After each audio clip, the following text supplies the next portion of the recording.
trouve en grand nombre, dans les environs de Rio, certains insectes qui ressemblent à des guêpes.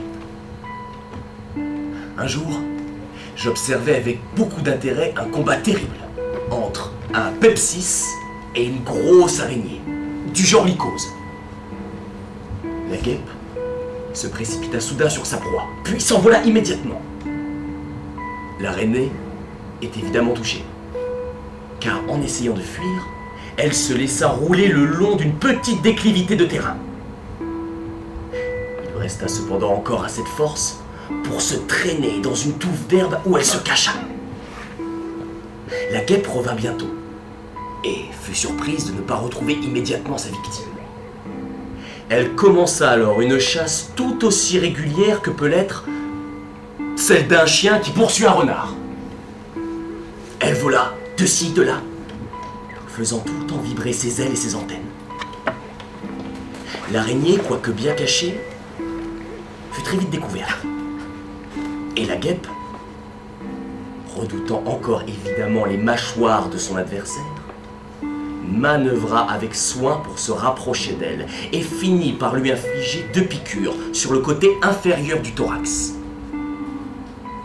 Enfin, après avoir examiné soigneusement avec ses antennes l'araignée actuellement immobile, elle se disposa à emporter sa proie. Mais je me saisis du tyran et de sa victime.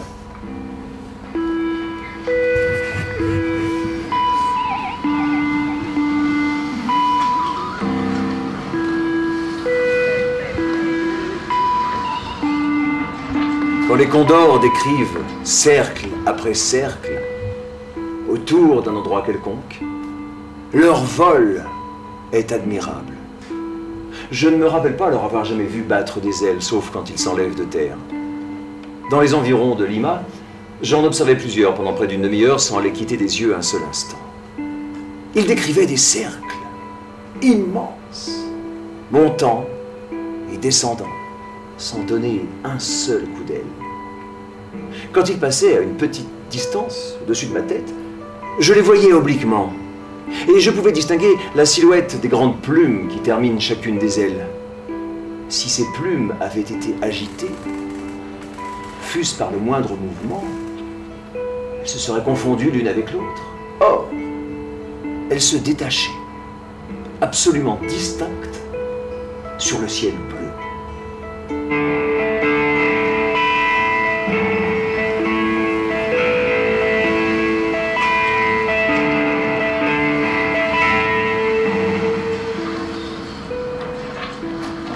Le Beagle fait le tour de l'île Chatham, dans les îles du Galapagos, et jette l'ancre dans plusieurs baies. Je passe une nuit à terre, dans une partie de l'île où il y a un nombre extraordinaire de petits cônes noirs tronqués peu élevés. J'en compte 60, tous surmontés par des cratères plus ou moins parfaits. La forme régulière de ces nombreux cratères donne au pays un aspect tout artificiel, qui me rappelle vivement celui des parties du Staffordshire, où il y a beaucoup de hauts fonds. Il faisait horriblement chaud. J'éprouvais une fatigue incroyable à me traîner sur cette surface rugueuse. Mais l'aspect étrange de cette scène cyclopéenne compensait et au-delà mes fatigues. Pendant ma promenade, je rencontrai 2 immenses tortues. Chacune d'elles devait peser au moins 200 livres. L'une mangeait un morceau de cactus. Quand je m'approchai d'elle, elle me regarda avec attention, puis s'éloigna lentement. L'autre poussa un coup de sifflet formidable et retira sa tête sous sa carapace.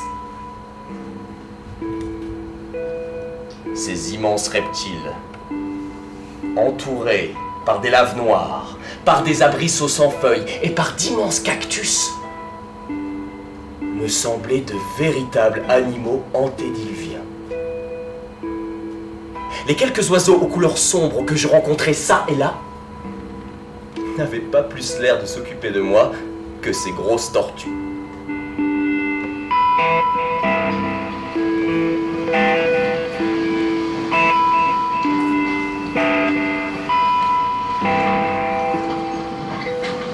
Parmi les scènes qui ont fait une profonde impression sur mon esprit, aucune n'est plus sublime que l'aspect des forêts vierges qui ne portent pas encore la trace du passage de l'homme. Que ce soit d'ailleurs les forêts du Brésil, où la vie domine dans toute son exubérance, ou celle de la Terre de Feu, où la mort règne en souveraine. Ce sont là deux véritables temples, remplis de toutes les splendides productions du Dieu nature.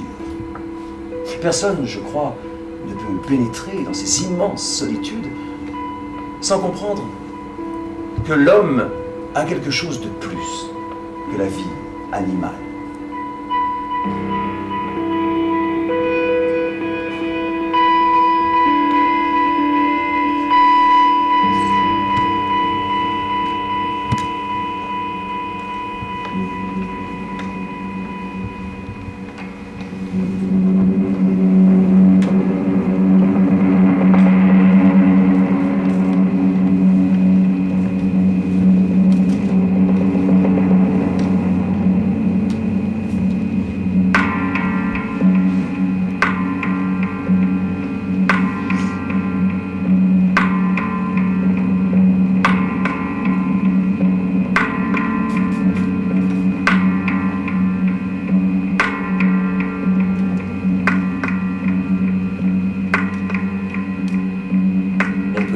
La sélection naturelle scrute à chaque instant et dans le monde entier les variations les plus légères. Elle repousse celles qui sont nuisibles. Elle conserve et accumule celles qui sont utiles. Elle travaille en silence, insensiblement, partout et toujours, dès que l'occasion s'en présente, pour améliorer tous les êtres organisés relativement à leurs conditions d'existence organique et inorganique. Ces lentes et progressives transformations nous échappent, jusqu'à ce que, dans le cours des âges, la main du temps les ait marquées de son empreinte.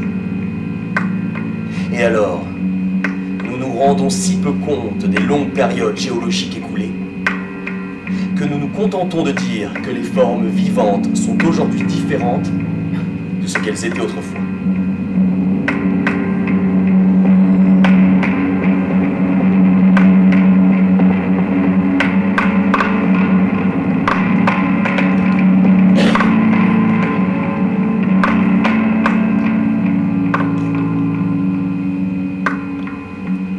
Il est intéressant de contempler un rivage luxuriant, tapissé de nombreuses plantes, abritant des oiseaux qui chantent dans les buissons, des insectes variés qui voltigent çà et là, des vers qui rampent dans la terre humide, si l'on songe que ces formes, si admirablement construites, si différemment conformées, et dépendantes les unes des autres d'une manière si complexes, ont toutes été produites par des lois qui agissent autour de nous. Ces lois, prises dans leur sens le plus large, sont la loi de croissance et de reproduction, la loi d'hérédité, qu'implique presque la loi de reproduction, la loi de variabilité, résultant de l'action directe ou indirecte, conditions d'existence, de l'usage ou du défaut d'usage, la loi de multiplication des espèces, en raison assez élevée pour amener la lutte pour l'existence, la sélection naturelle, la divergence des caractères et l'extinction des formes moins perfectionnées.